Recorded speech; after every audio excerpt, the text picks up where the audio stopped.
introducing of the yoke to animal labor. An animal then was harnessed by the simple means of tying a grapevine around its neck. And it takes but little imagination to imagine how uncomfortable this was to the beast. How readily and how soon it chafed and wore and made life uncomfortable and drudgery difficult. But then it was that some man conceived the idea of placing a beam of wood atop the animal's neck, securing it in place by a pliable wooden bow. And this brought not only comfort to the ox, but also greater use for his great strength. And after the introduction of the yoke as a form of early harness, the yoke itself soon came to have many figurative uses in the Word of God. You could take your concordance and find so many verses where the word yoke is used. And always it stands for submission, for subjection, for something that is under the power and under the authority of. And probably one of the most dramatic uses of the yoke was that which was conceived by the prophet Jeremiah under the guidance of God. You remember that Jeremiah, the prophet of God, prophesied to Judah under the reign of at least 4 kings. He prophesied at a turbulent time in the history of Judah. It was a time, you remember, when there was idolatry, when there was not only indifference to God's laws, but also the defiance of God's laws by the people. And Jeremiah lived to see the day when the forces of Babylon under Nebuchadnezzar swept down upon the city of Jerusalem, took away Jehoiakim, who was then the king, and others with him to the land of Babylon. However, others were left, and of those left, Hezekiah was named king. But still there was apostasy, and still there was subservience on the part of Judah to the forces of Babylon. Now, interestingly enough, Jeremiah says to the people of Judah that they are to accept this bondage. They are willingly to become a vassal state of Babylon, because Jeremiah could see in their vassalage that this was God's punishment. He had the vision to foresee that God had raised up this mighty nation of Babylon in order that it might be the instrument whereby Judah would again come to its spiritual senses. And so Jeremiah constantly urges the nation, Judah, under King Zedekiah, to accept the burden of the oppression of Babylon. Not, however, as those who were subject to an enemy, but rather as those who were willing to recognize their faults and to submit themselves to the discipline and to the punishment of God, and to figuratively express his suggestion. Jeremiah, you remember, had made for himself a miniature yoke which he hung around his neck, and it was there, forever silently yet meaningfully proclaiming to the people of Judah, accept the overrule of Babylon, and see in it the means whereby God not only will punish you, but God will cleanse you and redeem you. But there were those in the land of Judah to whom the apostles' words and the apostles' conduct were unacceptable.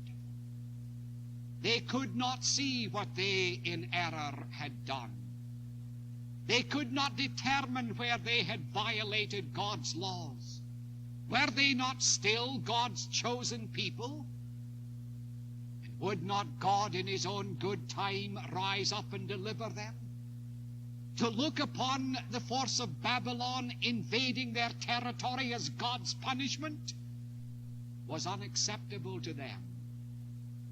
One of the leaders of the opposition was none other than Hananiah, the false prophet. And one day, you remember, in the temple, in the presence of God's people assembled to worship, Hananiah in effect said, "This man Jeremiah is an impostor. Do not listen to him. Do not accept this yoke of bondage under Babylon." And to emphasize his words, he approached Jeremiah, and with his two strong hands he seized that wooden yoke and broke it and threw it to the ground. There was no retaliation, either by word or deed, on the part of Jeremiah. He quietly left the assemblage and returned to his dwelling. For he had not been long in the house when, you remember, God came to him and God spoke to him. And God said to Jeremiah, "Jeremiah, I have a message that I want you to deliver to Hananiah the false prophet.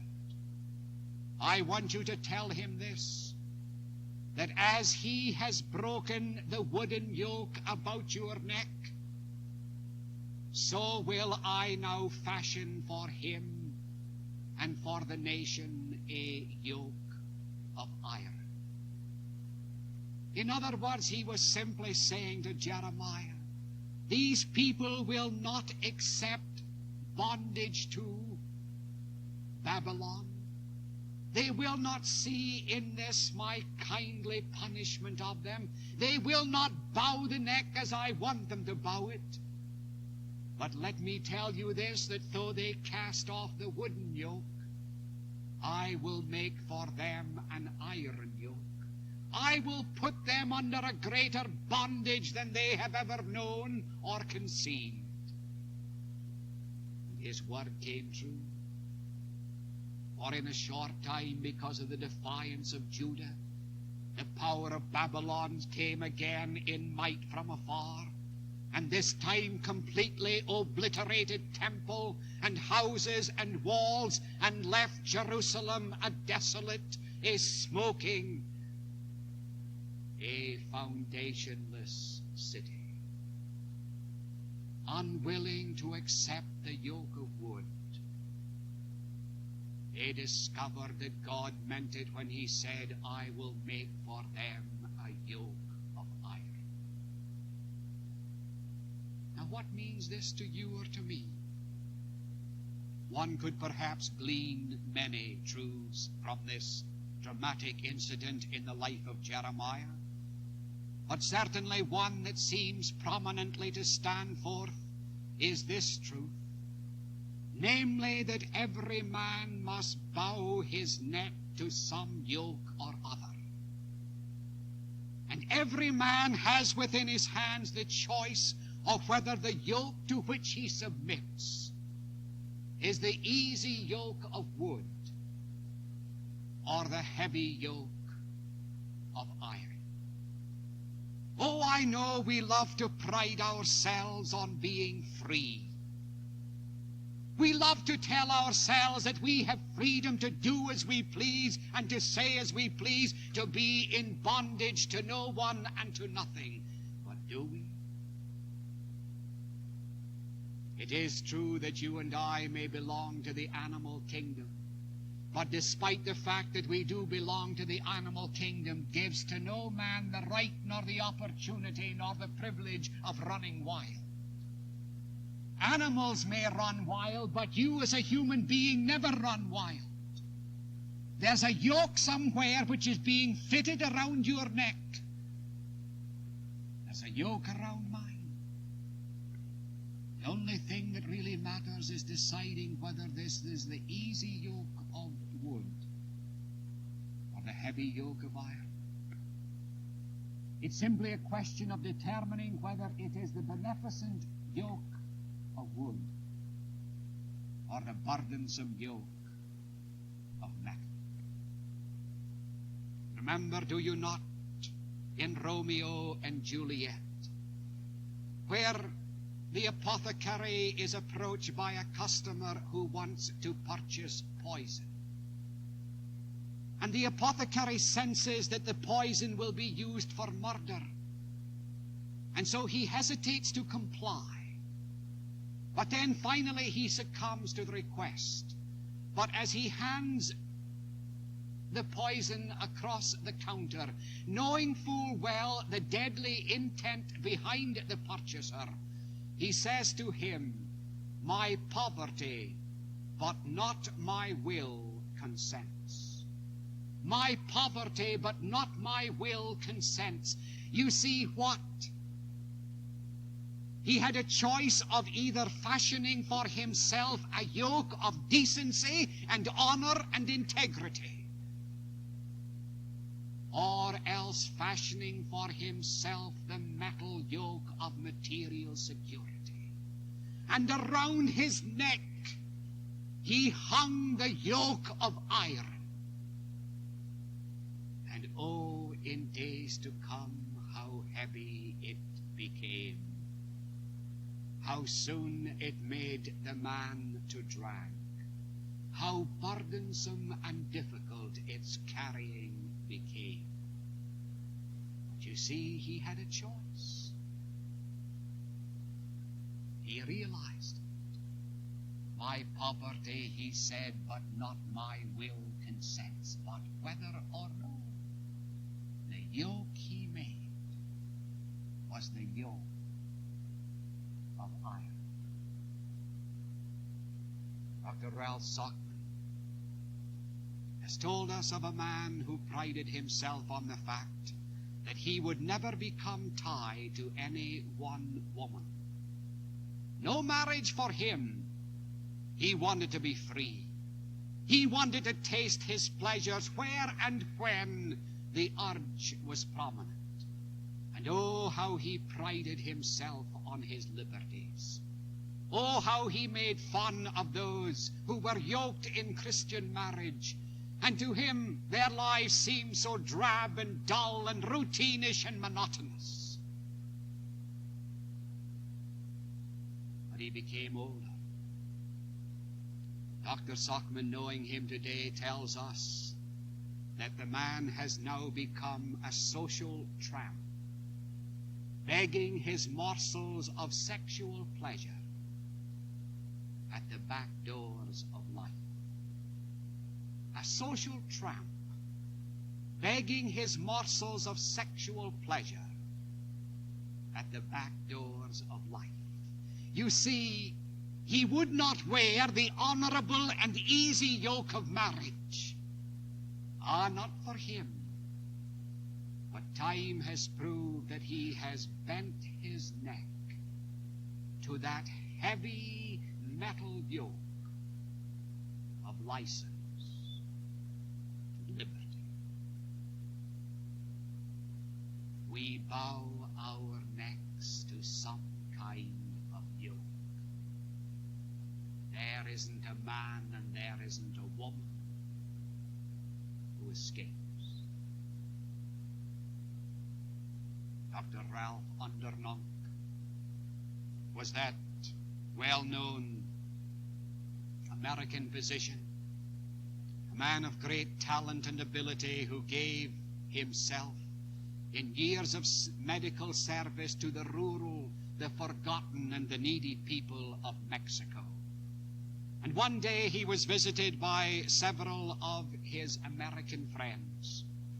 And as they sat there in this crude place that he called home, they were amazed at what they saw. He did not even have the bare necessities for even the smallest comfort. His clothes were tattered and torn, and he himself physically gave evidence of weariness and wanness and wornness. And those friends of his, knowing the luxuries and the pleasures and the material things which that skill of his could have commanded in the United States, were astonished and surprised. They began to sympathize with him. But few words of sympathy had been spoken when he finally said to them, he said, "Do not sympathize with me, you who travel widely and enjoy good health. You will know nothing of real happiness until you yoke yourselves to some great cause and give your lives to a people from whom you can expect nothing in return." Yes, he was yoked, but he was yoked to a yoke which was beneficent. Oh, not rewarding materially, no. But it was rewarding to him. He had discovered the yoke of Christian service. You see, there's a yoke about your neck. You can't deny it. You have bowed down to someone or something. What kind of a yoke is it? Is it one that's helpful or hurtful? Is it one that becomes lighter as days go by, or is it one that's becoming so dreadfully more heavy with each passing day? What of it? It was Jesus, you remember, who, knowing that man must be yoked, that man would never run wild nor free, no matter his boasting, it was this Jesus who said, you remember, in unforgettable words, "Come unto me, all ye who labor and are heavy laden, and I will give you rest." Why and how? By patting you on the head, by scratching your back, by rubbing your stomach? Ah, no.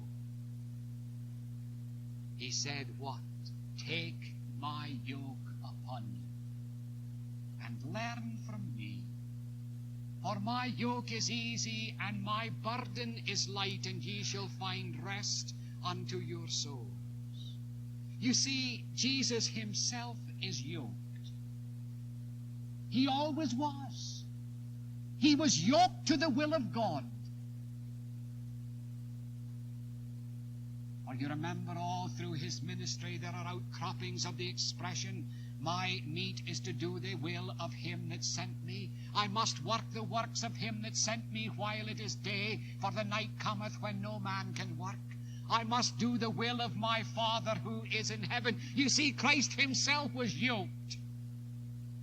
But for him it was a beneficent yoking and not a burdensome yoking. And it is into this double yoke that he invites you and me to come. "Take my yoke," he says, "upon you, and learn from me."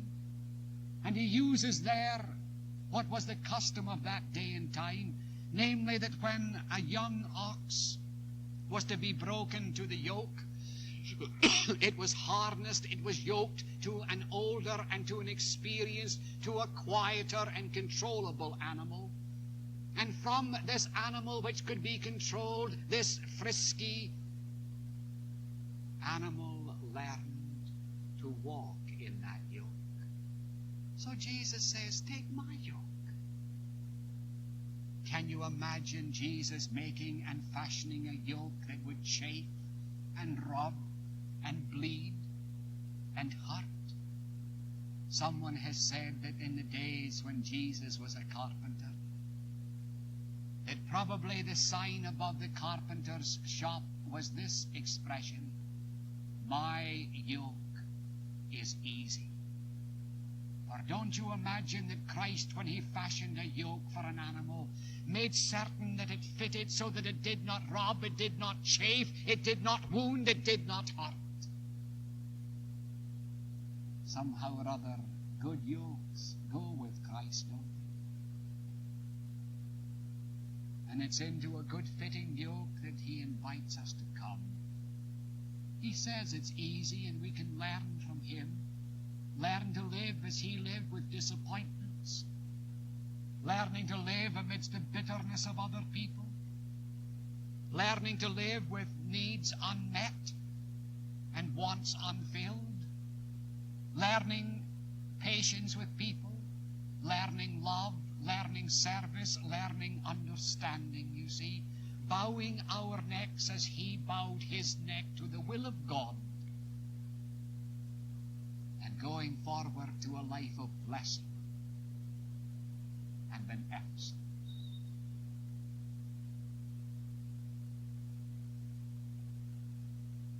Take my yoke upon you, he invites, and learn from me, for my yoke is easy,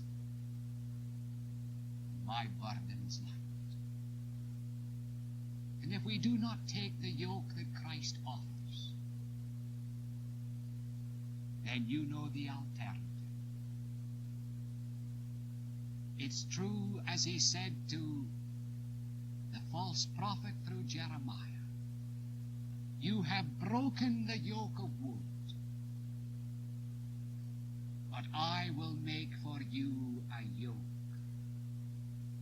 of iron. You are yoked, and I am yoked to something, to someone. The question is the yoke of wood, or is it the heavy, burdensome, bearing yoke of iron? If it's the latter, Christ stands ready to help you cast it off and to put your neck into the yoke that he offers. The yoke that is easy and which makes so light the burdens of life.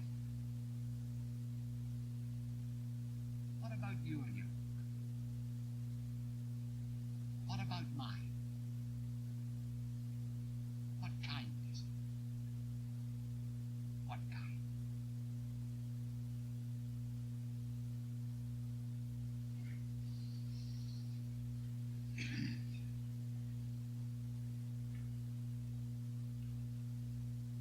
Our Father, we stand as a people who bow our necks in submission or in subjection. Help us, O God, to submit our wills to thine as Jesus himself did. And yoked in company with him, to go forth to know something of the life he knew, its pleasantness to enjoy, its unpleasantness to accept, ultimately to be more than conqueror over. Now may his grace, his joy, his peace be in us and go with us for today, tomorrow, and evermore.